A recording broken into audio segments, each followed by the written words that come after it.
Big us, everyone. Course. I hope everyone's well. Welcome to the Kyokushin Shuffle. Here we go. What a month it's been. And thank you again to everyone downloading the ebook. And I'm working my tail off at night in getting the full version out for sale in November. And to put a big message out to everyone, if the ebook does well, I keep doing these and I keep interviewing these guests, and I have a reason behind it in supporting me. So thank you to everyone, and I hope you're all doing well.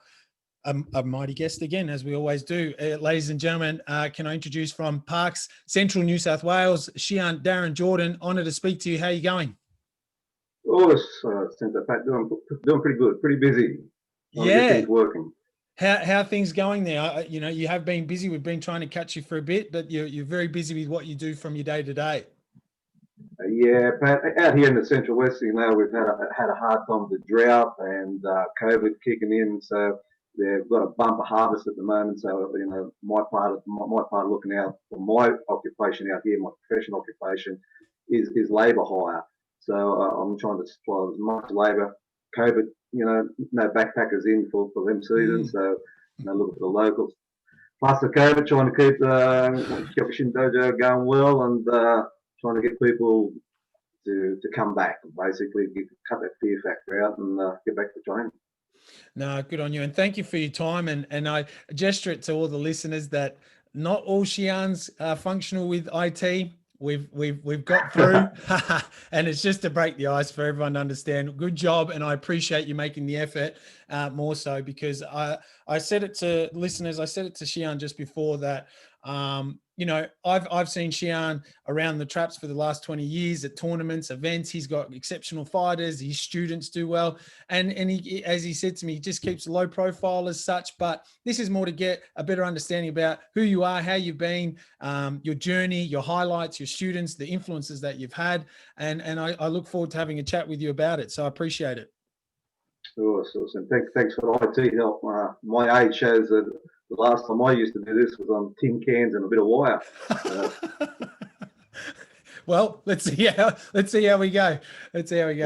And again, for everyone to understand, I'm in Melbourne in the Dandenongs in the mountains here, and Shihan is in Central New South Wales in Parks, which is country away. So let's hope that the internet and everything does well. But Shihan, let's break the ice in our conversation, and it gives everyone a bit of a grounding. How did martial arts start in your life? And if you don't mind sharing, how long have you spent in martial arts? Because I'm sure it's quite a number of years.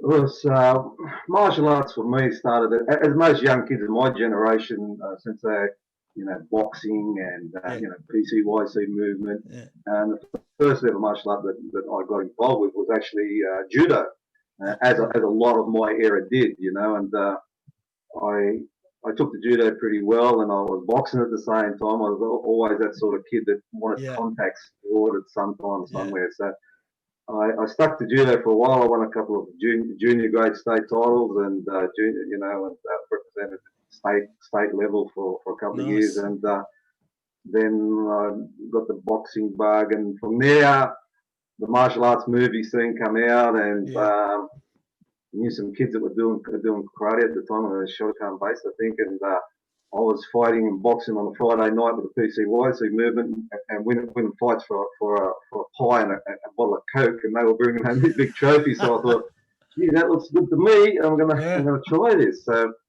originally got into what was available at the time. I was a young kid, and I think I started doing some Shotokan based martial arts, as most of us do. If I look at Johnny Hallford and a lot, that's what was available to us at the time. As far as doing that, I'd probably the longevity of my martial arts career and across a broad sector has probably been since I was 13, so nearly 45 more years. Wow. Yeah. I'll get the kick, punch, thrown, and choke, whatever it was that took my fancy at the time. Yeah.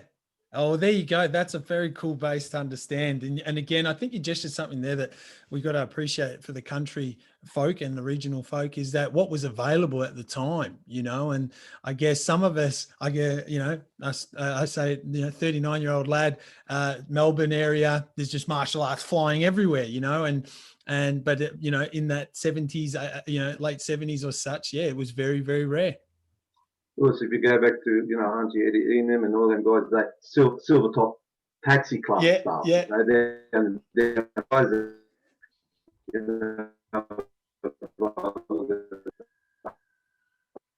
so the silver top taxi club and many of the other instructors of the pioneer days were probably scout halls and community centres, and the people of, martial artists and the Kyokushin guides or whatever that are around today are very, very fortunate to have full-time premises to train, probably like yourself and others are full-time centres, so they know it's there week in, week out. It was a completely different element, I mean, wooden floors, that's all that was there. If you had a kick bag or punching bag hanging, it was like, wow, that's a luxury, I've never seen that. Yeah, that's fascinating, isn't it? Because that is the case of, again, the generation, my generation, and hearing Shihan Billy and so forth that go, you got, what do you need all the flashy stuff for? You got flashy weights, flashy gyms, 24/7 access to certain, academies as such. And I remember we had a long bag and we had sand in it, just sand. And we thought that, well, why can't we get one of those, the bags with something else? And the kick shields had gaffer tape on them. I mean, how did you guys go? More so with, again, seeing even guests. And I always bring up, like, no internet, no books were something. So what was giving you reference towards, what was ahead? I mean, books, since I've probably got a myriad of books, I can see some of them stacked behind me, and some of what is karate, this is karate, or Sosei Yamas, and many other different pioneer instructors that are not around anymore. Yes, there's internet and there's all that stuff, but I consider myself quite lucky that during that period that people did come. I mean, even Shotokan people like Nakayama come out and they give. I remember going to a seminar and it was an open, everyone that was part of what was called the Australian Karate Federation at the time. Right. And I think Hanshi John Taylor was actually the chairman or the president of it at the time. And, I remember this little old Japanese guy shuffling through. I said, well, I've come all this way to see this guy. And he went out and done some kata and jumped at 6 foot in the air. And I was like, wow, like that sort of thing. And so say at the Opera House and, all different people. We actually got to see the legends or the past legends in real life. Now people will never see them. People are going to see the books or DVD or YouTube. And I love them old films because it sends me back to my childhood days.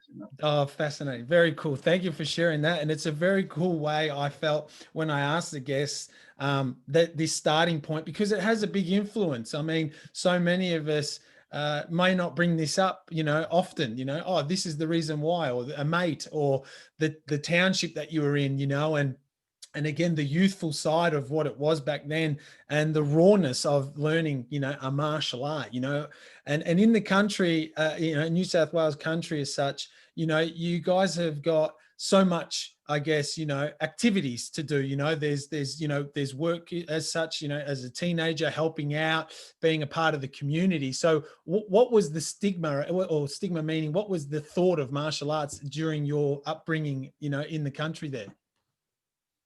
Pretty mystical, I suppose. Like it was, so it was nothing to when you started a class to have 80 or 90 enrollments. Wow, it was huge. I remember going out an hour past my place, a place called Kudo, which is actually the centre of New South Wales. Okay. And the first night there were 86 people turned up. What? Like what? No belt, no OB. Just 86 people want to join. It whittled down from there, don't get me wrong, but it's still, I mean, imagine that now. It just doesn't happen. Yeah, that word mystique I use as well. And on its merit of how the platform is just, of course it's had to evolve. Of course it's had to now be so, entertaining and all the platforms of social media, and you can just see it everywhere, right? I mean, you and I communicate as such on social media, and I'm on it actively to promote my businesses and so forth. And, imagine it back then. So 86 odd on one night, just ready to shake and bake. You'd have the hall, and you'd have them standing out in the car park. So each knee, Sanchi, you'd be going from side to side, and you collect the money in an old ice cream container. Pass the ice cream container, put your money in there, and it was an honor system, and everyone paid. Yeah, everyone paid. There's no electronic funding and contracts with the group. That's great for you to share. You pay your chain, put the money in the ice cream container, and when you carry that ice cream chain, you always give it a bit of a shake to see if everyone has paid it. That was it, Oh, good one. Thank you for sharing that. That's very cool. That gives us more of an insight as well. So, Shihan, you get I use the expression, you get your hands dirty, you're doing judoka, a bit of Shotokan, you're seeing these people coming in and out, and yourself personally, what was the I guess I always use the Shodan as maybe the goal or the interest to go forward. What was it for you? Was it just to continue on being fit and healthy, or be a part of the community? Patrick, you know what?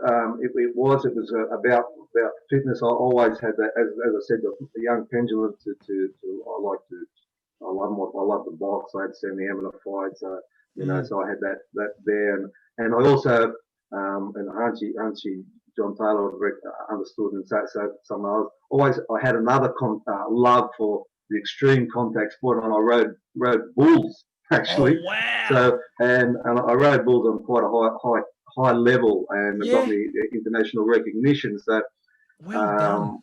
So I kept the contact of karate was great for that, because that gave me the extreme adrenaline rush to do that, and got me overseas doing that sort of stuff as well. Oh wow, so, isn't that fascinating? That helped me do that, and that took a big side of. I mean, I always kept my martial arts training and karate training, but I had that, and that's where I wanted to. I was making money riding them, so I was doing that sort of stuff. Wow, were you doing that in your late teens? So was this something that out of high school? I done that. I done that from my teenage years, and we have a strong equine family. My younger brother lives in. He's a Hall of Famer in the US with it. So, oh wow! So we had that history too. He didn't take anything to follow the martial arts. Sure. He dabbled a little bit when he was young, but it was me mostly done that. Shodan was a great achievement, but as I said, I utilised it both ways. And it was contact I loved. It was going. Shihan Judd said, "You're crazy." I said, "It's just one of those things. You don't feel anything when you're young." I said, "I feel it now, though." Well, can I just let's just take a couple of minutes here with that, because for the listeners, we love a bit of conditioning, but how about jumping on a ball and like you're saying, you're feeling it now, but how was the kumite of the ball as such, as a opponent, how did you have bad injuries, or was it something that you were just accommodating, because of your youthfulness? Look, all youthfulness is definitely. I mean, now it's a multi-million dollar industry. When I was around, it was not near the amount of money that there. But then equivalently, it was okay, dollar value. But yeah, it's something that you can stand across and make a bowing and all this, and you can do it. It's like I don't want to degrade a 50 man or anything like that, but it's like doing 50 men in 8 seconds. You can get so wiped out. It's that's it, and it is a true test of your spirit as well. If you're faint-hearted, it's not the thing to do, because it's not if and when. If you get hurt, it's when you will get hurt. There's no doubt. What just came into my head is, I mean, you're in central New South Wales, and I think of big wave surfing, like someone that does big wave surfing to that extreme level for that 8-10 seconds of just riding something. And then yours is, you don't have water out where you are as ocean, but you've got these things that can, like you said, oh, wow, how powerful would that have been? What a powerful thing. Can I just tap into your mindset on something here with when is it something that you just become very good at with the experience of it, or is it something that you had a coach with that guided you through, you know, the training? Because it's 8 seconds, or it's 3 to 10 seconds, right? Are we gone? We're still back. Are you ready? Well, probably I didn't have a coach for it. I had a little bit of natural talent, you know, and coming from that sort of historically equine family, so I had good balance and timing, and that's what it takes. But Patrick, that sort of stuff is 90% a mental attitude, because we all got 2 arms and 2 legs, but it's that will to want to do that and to say, I can ride this 2,000-pound bull. And many people, I mean, I remember Shihan Gary Vickers once said to me about a couple of guys I took down to a state tournament once, and they were red belts, and they said, these guys are so tough and hard. I said, but they were cowboy kids, you know, they know all about getting thrown on the ground, so getting kicked didn't faze them at all. Far out. That's unreal. Thanks for that's cool as. So you've got you know, how do I put this now? You know, more so because of you when you gestured your showdown side of things. I mean, I'm now trying to compare listeners to how you riding a bull and then compete go for your showdown. It's just water off a duck's back, or how was it in the end? Oh, I think it's all a test. I mean, look, I always say this about you know, you've got your Keon, you've got Ida Gecko, you've got the Kata, and you've got the Kumite. Okay, so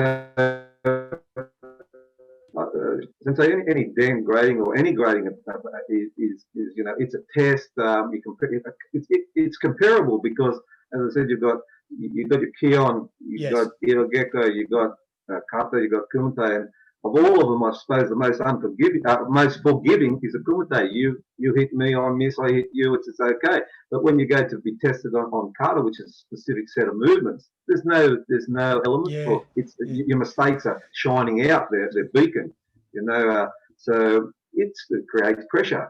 Yes. You know, so I've got to know this to get to that. Well, if you don't know that, I can get away with the fighting part, but I can't get away with it when I've got eyes on me doing this and this. So it's all pressure. Very good. Shihan, so how did you advance more so with, you know, you've achieved your showdown, you continue on, you're doing it some, you know, you're a rising star as such in your other side of your profession at that time, you're in bull riding. What becomes your, I guess, day to day, or what is your, you know, way of going towards, you know, because some people can go this way with what their passion and love is, which is what you're doing. And then there's martial arts, you know, and some have to balance this out, especially at that time. You know, I say that to students as well. I'm sure you do with many of your students is, you know, there reaches a point where, you know, what are you going to choose, or how did you go about that decision?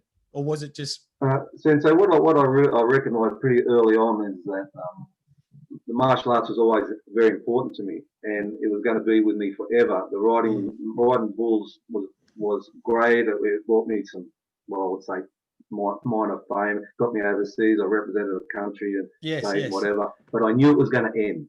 Where I knew martial arts was never going to end for me. The learning was never going to end. The camaraderie was never going to end. The other side of that, of my sporting endeavor, was going to end at some time, and it did. Roughly.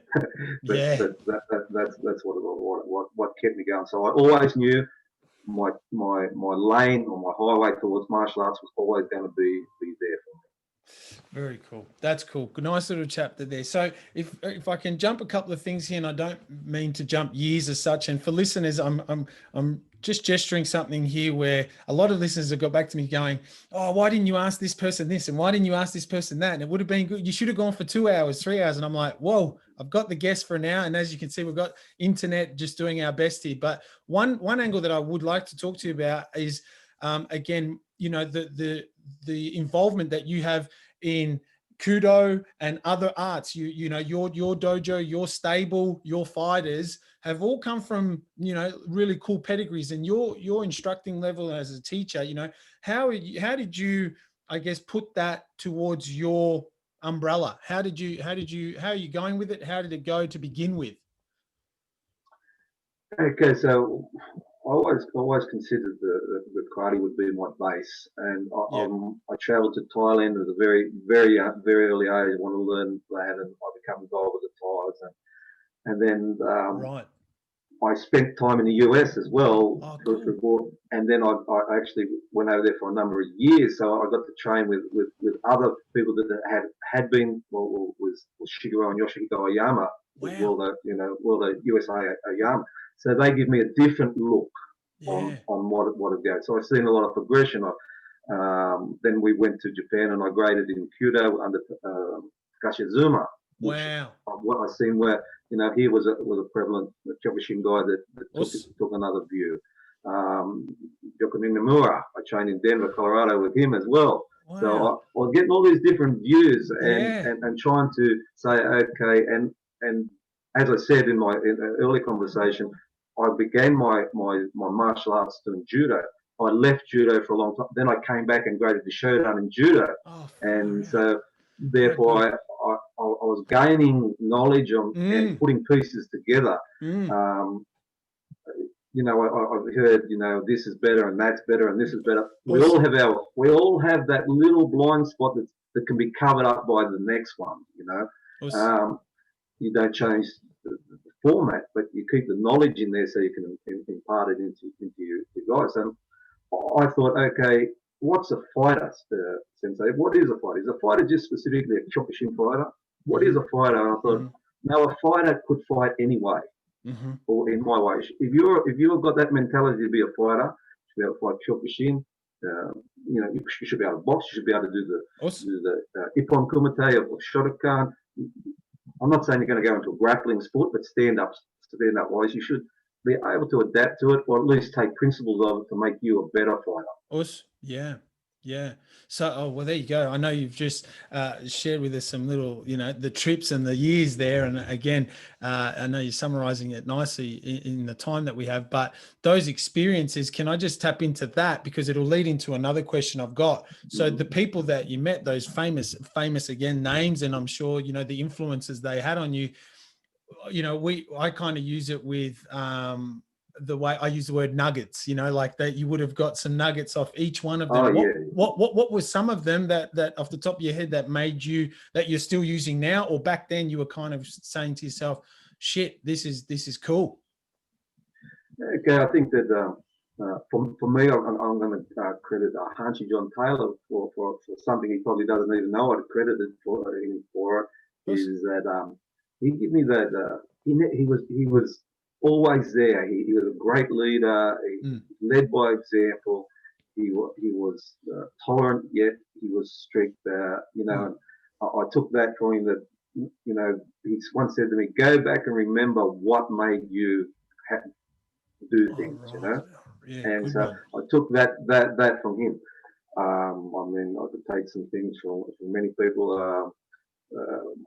Shigeru and Yoshihiko Oyama, for example, were very, very stringent in their attitude, and they had that samurai Budo, as Shihan Kale has it, Budo, and Shihan Kale, who has a completely different outlook, his military background, his combat, his mindset. It's something that's worth looking into. He's very, very skilled in what he does, and he's very progressive in what he learns. And then some of the old judo guys that I've run into. Well, Patrick, I was in when I went to train with Takashi Azuma in Shinjuku. I went to the Kodokan to register my card again, and I remember these old guys shuffling in, and I was like 80 or 90, and I thought, what are they doing here? And realistically, they're 80-year-old plus. Yeah. And I looked down at the main training hall, and there they are, Nagiwaza and doing the groundwork, and I thought, that's where it's at. It's just to keep going. It's not giving up, as Ushanization. Don't give up. Just keep moving forward. And so that's inspiring to me at my age. That I've got to keep going. Well, the names you've just said, in respect of the way, the way they may have, they were ahead of their time in respect of, what's thriving now, mixed martial arts, knowing bits and pieces of everything, but also having the base, you use that word well. Here's my base, and here's extra things that I make what makes you happy, in regards to your martial arts. And then for the listeners, what I've grabbed from what Shihan just said is what your why moment was what is a fighter? You know, so you're in translation of what is a fighter, and then working around that and having those influences around you. Others have different whys or different reasons into their training or into their ways, you know. So, you know, when you've gone and done those trips, and then I guess I always, you know, put the onus back on when you come back, you know, come back to Australia, or you come back to your, you know, your residence, and then it's time to try it, put it towards, you know, teaching and practicing. Is that how you had always wanted your stable, your dojo, your academy to be? What happened to Sensei is when I did, and it was ironically, I came back ahead of the time that the next fad or phase come in. So I tried to implement, you know, Thai boxing, for example. I've been to Thailand. I trained. I've met, you know, some Mat Packer and all the legends of Thailand. Wow. Yotong Sanenan, who was the most famous, City of Thong was the most famous gym in Thailand at the time. I introduced many other people to that. It's probably even, it could be the same time as Bob James even went there, but I was pre that. And then I actually married into another Thai family. But I bring that back, and it wasn't around. It wasn't really accepted. So what was accepted was our traditional martial art. So then I try and play some of that technique into it without changing what we were doing. And sometimes it wasn't looked on as favourable. I was probably cast as a bit of a rebel, or stick to this. You're good at this, stick to that. Sure. I felt within myself that I wanted to grow, and I wanted to produce a student that had the traditional values, but you know, could adapt to different things, or different fighting, or you know, if we were of the same skill, yourself and I, it would be my knowledge to take another step to enable me to beat you, you know. And there's been many great fighters, and within Kyokushin and other places that are strength-wise, technique-wise, but if they can't adapt, they can't win, because they'll just be two bulls hitting each other until You've just said it. You've just said it, and that you've summarized the word there. If you can't adapt, you can't win. You know, and that is a big part of, again, what we get to see day to day now. And it's in, you know, a lot of us that are listening to this are on social media, or on these platforms that see different styles, different things that you can't hide away from anymore. You know, you can't. It's evident. And it was around. You know, I can remember. The person I put in high esteem is Shihan Mark Tyson, because he was around that, you know, around that time, and he had, well, John Hallford, since I was his student. John Hallford boxed. He was a great Kyokushin fighter, world champion kickboxer. So that was what, even predating that, that's what I was always about. You know, there's a guy that could do that, and I'm sure if the attitude was taken, I think there's many that can do that realistically. Maybe not at John's high level, but they still can do that, you know? Yeah, but you explore it at least, or, you know, again, you use it. And I think maybe a word that, you know, is more being used is development, personal development. You know, so like personal development within, it's okay to be, you know, good in developing. So when you're internally, you know, you're saying, you know, I feel that all of us now have a personal development of just wanting to get better, you know, just get better. Exactly. And that's why, whilst I remain with my standard teaching Kyokushin within what Paul Kale and I have, and is what's called Jissen Budo International. Well, it's not about your style. It's not about what you do. That you could come from a completely non-Kyokushin. Kyokushin doesn't really matter. But implementing the Budo principle of learning combat, you know, and it's been pretty well on the uptake since I think we put it out there, and I suppose right at this moment I think there's 20 affiliate countries. Sensational. Talk about that. The floor is yours with that, because I've got that on my note to just raise that. So, you know, I follow it, you know, again, and I follow it. I'll give you some feedback from my end. I follow it because of the cool sides of the variations, the just different, again, nuggets. yeah, what we found with the Jissen Budo group is there's a lot of Kyokushin guys involved. Yeah. And there's our, non-Kyokushin guys involved as well. Yeah. What we've found is, that people want to learn. The percentage of our dojos and all dojos that have, that are competitive fighters is probably minimal to what there are as regulars. And what's allowed for everyone to keep their identity and yet come together and learn. And there could be things that are shared from, we were doing something the other day where we were doing tencho, and that was completely different than anybody else. Okay, so sorry, just to give everyone a heads up, we've had internet side of things, but we're doing our absolute best, and please be patient. I hope everyone's understanding on this level. 45 episodes in, we're doing okay. So respectfully, Shihan, I hope that's okay with you as well. I'll do my best to edit the components where the internet backfires a little bit. So yeah, in talking more about Jissen, how do you pronounce it? My apologies. Jissen. My apologies to that. You just gestured. You all keep your identity, but it's just a group, an organization that's allowing everyone to come in and learn. Like you guys were just saying then. We're not creating anything new, Sensei. Yeah. What we're actually doing is bringing back old values of learning and camaraderie and loyalty and respect and hard training, very hard training, diligent training. And progression, and as I said, we're not creating anything that hasn't been created before. We're just bringing the older stuff back in together. We're we're letting people fill the blanks for themselves. No, very cool. With people like Jean Paul Carl, who's multifaceted, and there might be somebody like yourself come in, or myself. Or Mick Maloney from down there is a great BJJ guy, and so they all mix. And Sharon Judd's been to a couple of the seminars, and it's all about getting to what it should be. At the end of the day, when you get my age, I look back at my martial arts journey and say, gee, I made a lot of good friends. Yeah, great point. No, and that's cool. And again, the angle, the respectful angle, is the gentleman, the names you've just mentioned, and Paul Carl as such, in respect of their age now. They've learnt so much. They've been around so much, from all paths and walks of life. And now there is an avenue, a platform is the word I use, in sharing it and making sure everyone doesn't forget and keeps the flame alive.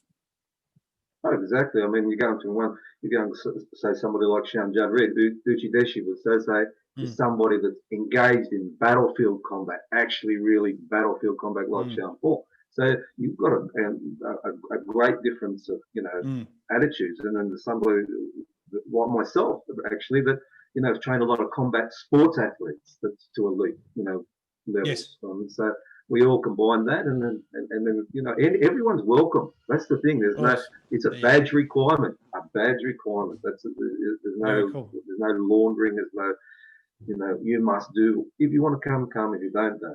That's great. That's good for everyone to hear, and I'm glad we got that for people to see. And if you got any questions on that, make sure you hit Shihan Jordan up. And again, the conversation here is to get more, as many people to understand the involvement that you've had in the arts across all avenues. And the next one for me is you have your job, you have the arts, you've got your hands in these the community and helping your dojos as such.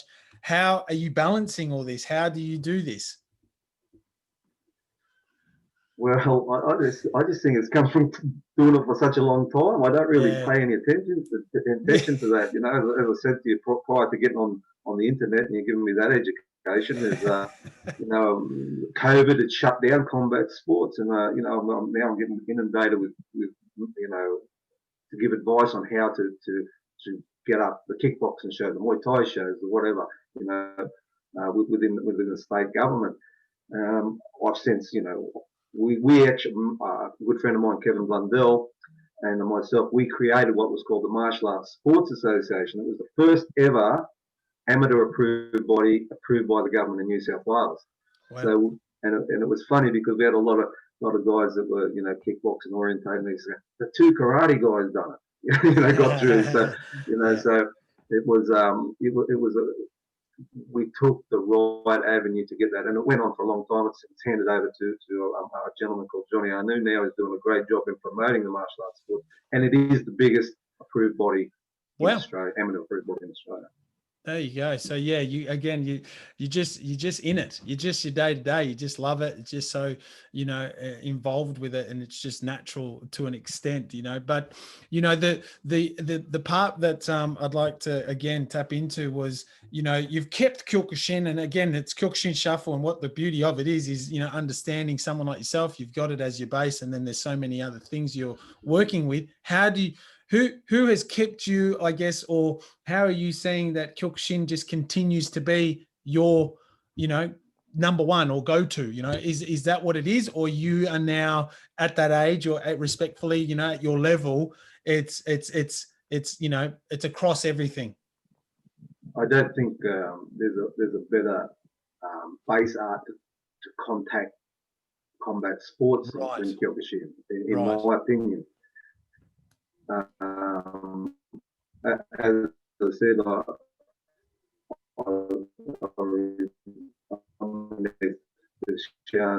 been around a long time. Shihan Bill Polly, so when you look at longevity, you look at value. So there's values there. So I thought it was good for them to keep that going. It's good for me. The only difference is that I've deviated, or not deviated. I've gone into other fields to satisfy my own learning. Yes. I respect them gentlemen completely, and I respect everybody that bows and goes and fights or whatever. It will always have my respect.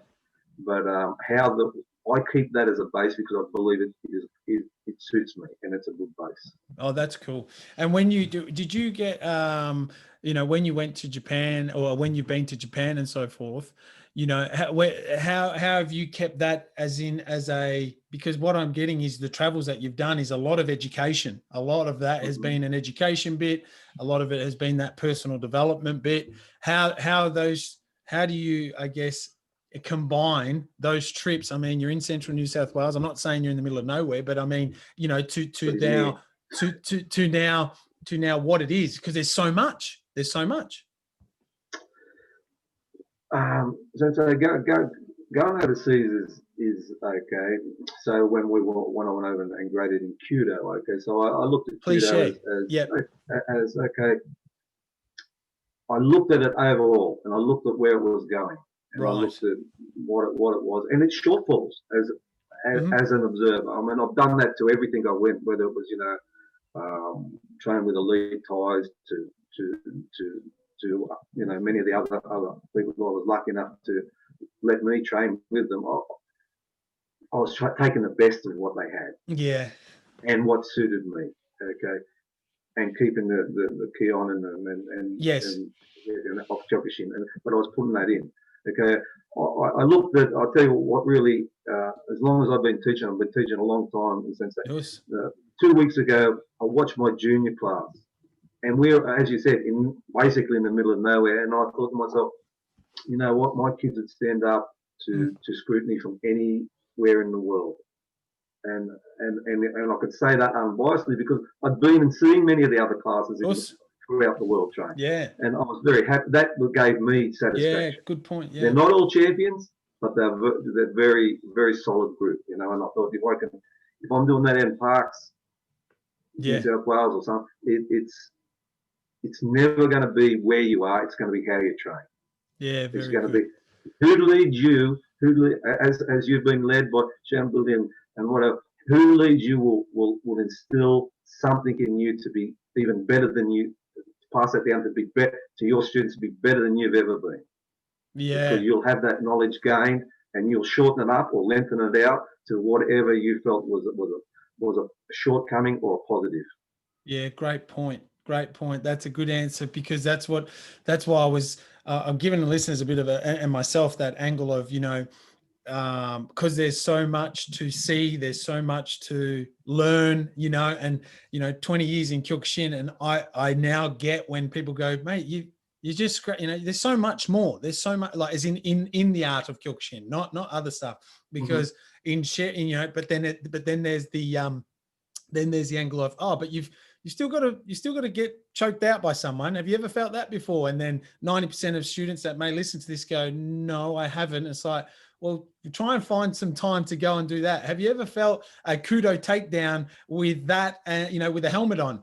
No, I haven't. And to get where I'm coming from, like that's the bit, and that's why I'd love talking to you about it, because you're training it, you're doing it, you have a nice balance from what I see. And again, like you said, your students can take on, any part of the world and hold their own, and that's the part that is impressive.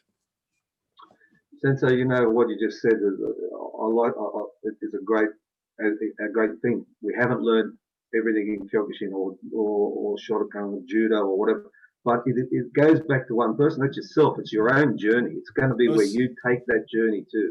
If you want to stall and say, this is all I want to do, that's all you'll ever do. If you want to look deeper into anything you're doing within Kyokushin, it could be just how your uke or your dachi or whatever. It doesn't really matter. You've got to look at it yourself. I mean, you're guided to a position, and then it's your journey. That's right. And the influences make a big difference towards that as well. And again, I use one thing I'm getting out of this is your personal development. It's up to you. Shihan he had a strong why, and I like that, because I do that with my clients in the well-being space. Is what is your why? What are you here for? What are you doing? Why do you want to be here? And that there's some of the things that I've got some answers from you, which is really cool. Shihan, what happens in respect of this knowledge that you have, the people, the influences, the involvement and the community that you've built in parks. What gives you more of a motivation and a passion? Why you keep doing this? Honestly, Sensei, I love it. Okay, on the weekend, I think you would have seen some of the Facebook stuff that we conducted a grading under COVID situation. So yes, it was fairly smaller than what normally would be. So I had the two ends. I had simply Dean Bayless grading, and I had a little Kyan Redfern. Yes. A phenomenal talent. So one was grading Kyokushin, the other one was grading his first in Jissen Budo. So but they had to do the same, nearly the whole complete grading the same, except to see what I'm producing,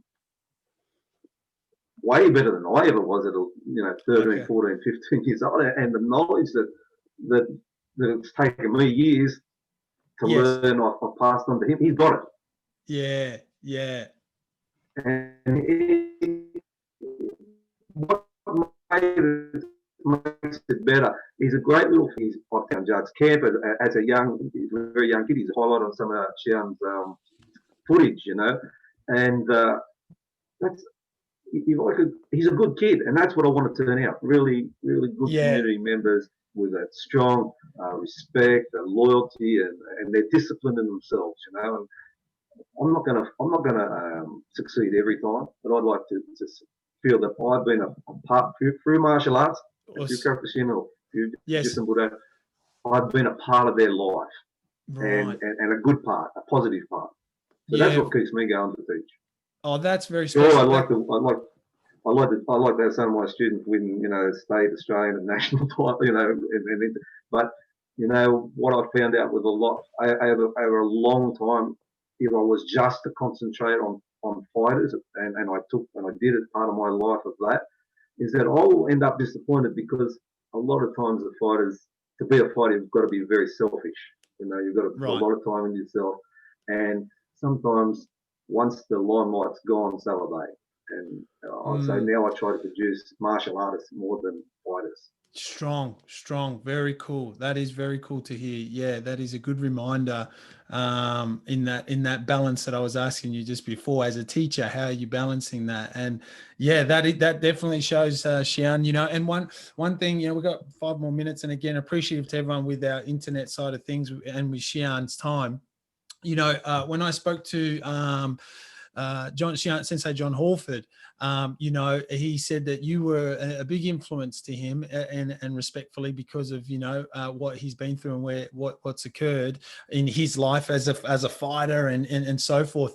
You know, you just gave me a bit of inspiration in respect of, you know, the kid that's 10, 12, 13 years old and has a master of your, you know, knowledge, and you get to flood him and water that, you know, and groom him to a Dean Bayless, who's, you know, gentleman, and in his respectfully mid to late 40s, I'm assuming, and he has trained hard and has that, you know, side of it, of you as a teacher. And then you've got a John Hallford, for example, who's been there, seen that, done that world tournament, and then you've groomed him to sensei, you know, and so forth.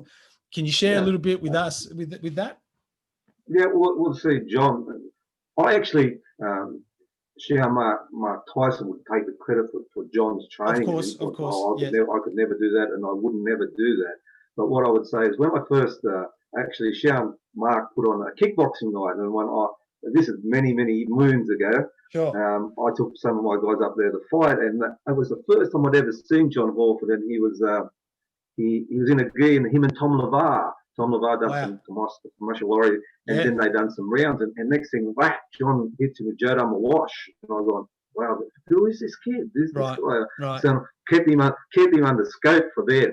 Then he went on to be what he was, you know, undefeated Kyokushin fighter, great kickboxer, went into boxing, and as John self-explained, then after all that, he got lost a little bit. You know? And I revere John as a friend as well. And so, you know, I like to think that I welcome John back into where he should have been. Yeah. And he liked my style of training, as he would with Shihan Mark. Mark was very talented man, and I got a lot of respect for him. But my style of training suited John, and it was hard, it was disciplined, got him back on track, and now he's back running his own dojo, his gym, he's back playing kickboxers. And just an all-round great gentleman, John. And he's a Kyokushin icon for sure, because of who he's been, and not to be forgotten like that. But he has to move on to the next phase of his martial arts career. Right. And that's where I think I helped him say, okay, John Hallford was a fighter. Now John Hallford is a teacher. So impart your knowledge into these guys, and you will grow yourself, John. Yeah, no, I love that side of that story, you know, and you've answered it perfectly with respecting Mark Tyson and so forth as well. And for that angle, that's the bit that I was wanted to see. And I saw the smile in your face then when you just said, you know, now he gets to do this because he has a leader like yourself that's guiding him through, and I'm sure he has other mentors as well. But when he shared that with me, it was great to hear, because there are many Kyokushin and / all martial art styles. Let's go there. That you know, the word is lose their way or veer off is my word. They veered off, or they've taken time off, and then to come back into it, because you know we always just, Shihan Billy always gestures it with me. The dojo is always open, so your dojo is always open. All right, let's start there. For whoever leaves or whoever needs to come back, it's okay. And I've loved that side of it with martial arts, that, there is another home for you. It's okay. You know, it's cool. You know, it's a good thing. You know, it's okay. The door's there. And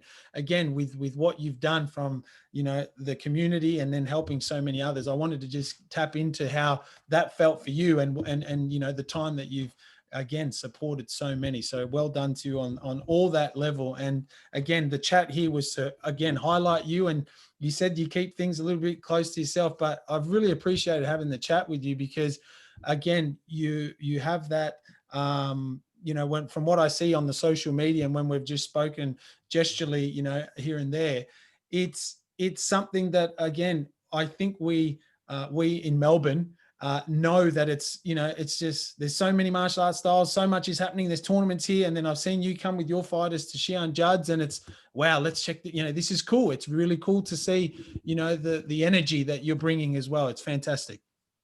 I always appreciate it. Was always a great thing. I mean, if I could relate for the last couple of minutes, that Mark Tyson was in Tamworth and I was out here. So we were but we were very competitive against each other as well, you know. So then when we went to Sydney, I always like to see his guys or John's guys win, because they were country people. And I'd always take somebody and we always delivered a bit of a shock, Sensei. Yeah. That, you know, never seen them. Like, how do they find?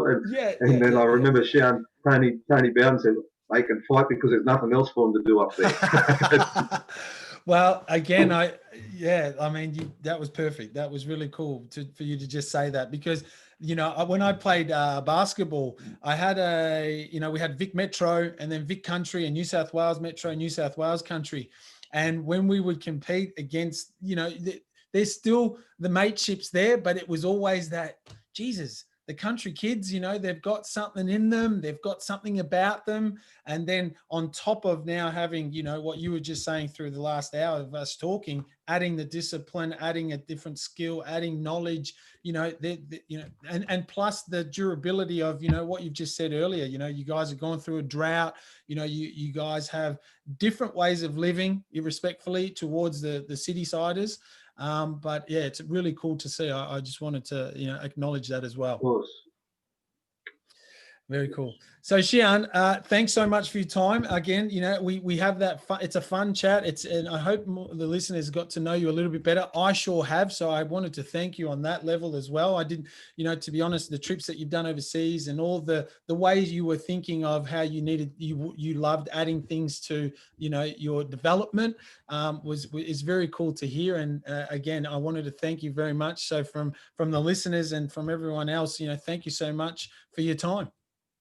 Bush, and I'm honoured, Sensei. Thank you, of course. No, well done. Keep up the great work to all the students of Shihan's in Parks, New South Wales, and in the country of New South Wales side there. You know, seriously, from a Melbourne kid to all of you guys, you know, it's awesome to see the talent and the discipline, and following the social media and so forth is my angle in keeping it in the loop.